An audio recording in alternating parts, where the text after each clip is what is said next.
Salut les fous du fil, on se retrouve aujourd'hui pour un nouveau tutoriel spécial débutant sur comment faire des mailles serrées. Je tiens à préciser que cette méthode est particulièrement destinée aux débutantes et qu'il existe une manière de faire une chaînette beaucoup plus jolie, mais d'une façon beaucoup plus compliquée, qui s'appelle la Foundation Single Crochet en anglais et la chaînette double en français, dont je ferai une vidéo un peu plus tard. Tout d'abord, commencez par faire une chaînette. Si vous ne savez pas comment faire de chaînette, allez voir mon premier tutoriel sur le crochet, je vous mets le lien en haut à gauche de l'image. Une fois votre chaînette faite, du nombre de mailles désirées pour l'ouvrage que vous souhaitez faire, plus 1 afin de tourner le travail. Par exemple, le projet que je dois faire a 12 mailles. Lorsque je fais ma chaînette, je fais 13 mailles, la dernière maille étant celle qui va me servir à faire le premier rang, c'est-à-dire que je ne vais pas piquer dans celle-ci, mais dans la deuxième maille à partir du crochet.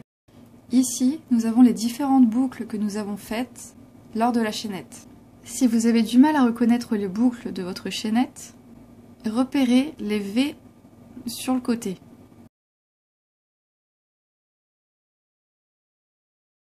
En règle générale, lorsqu'on crochette, la boucle qui est sur le crochet doit se dérouler depuis l'arrière du crochet, comme ceci, et non pas par l'avant, comme cela.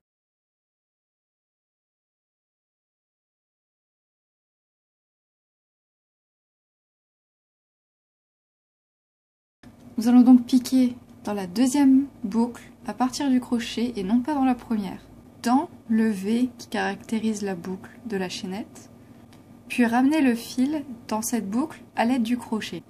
Ensuite, nous allons faire un jeté, c'est-à-dire passer le fil de la pelote autour du crochet de l'arrière vers l'avant et à l'aide du crochet toujours, passer le fil que nous venons d'enrouler à travers les deux boucles déjà présentes sur le crochet.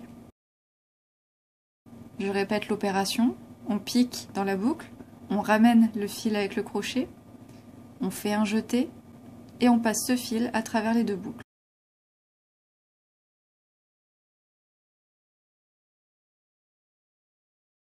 Encore une fois, je passe dans la boucle, je ramène le fil à travers cette boucle, je fais un jeté que je passe dans les deux boucles déjà présentes sur le crochet. Et ainsi de suite jusqu'à la dernière maille.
La dernière maille de la chaînette se trouve juste à côté du nœud coulant.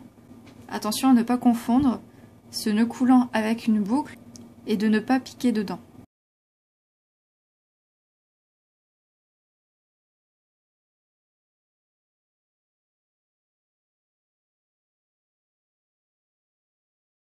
Voici le premier rang de mailles serrées fait dans la chaînette. Nous allons ensuite, comme j'ai dit au début de la vidéo, faire une maille en l'air afin de pouvoir tourner le travail. Vous faites simplement un jeté que vous passez à travers la boucle déjà présente sur le crochet, un peu à la manière de la chaînette, quand vous montez les mailles. Et ensuite vous allez tourner le travail sur lui-même afin d'être sur l'envers. À ce moment-là, les mailles ne ressemblent pas du tout à celles que nous avons vues juste avant au niveau de la chaînette. Elles se caractérisent toujours par un V, mais cette fois-ci, il n'est pas dans le même sens. C'est-à-dire que cette fois-ci, nous allons piquer dans une maille serrée et non pas dans une maille en l'air.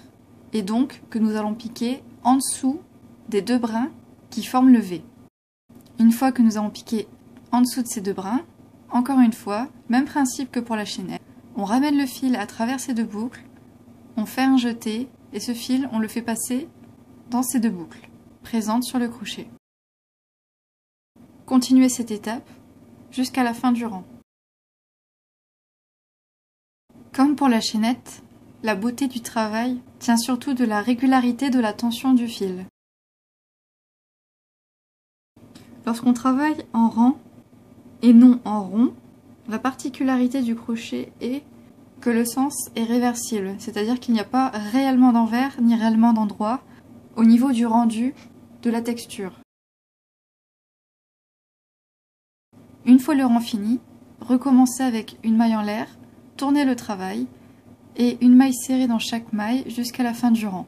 Répétez cette opération sur toute la longueur nécessaire.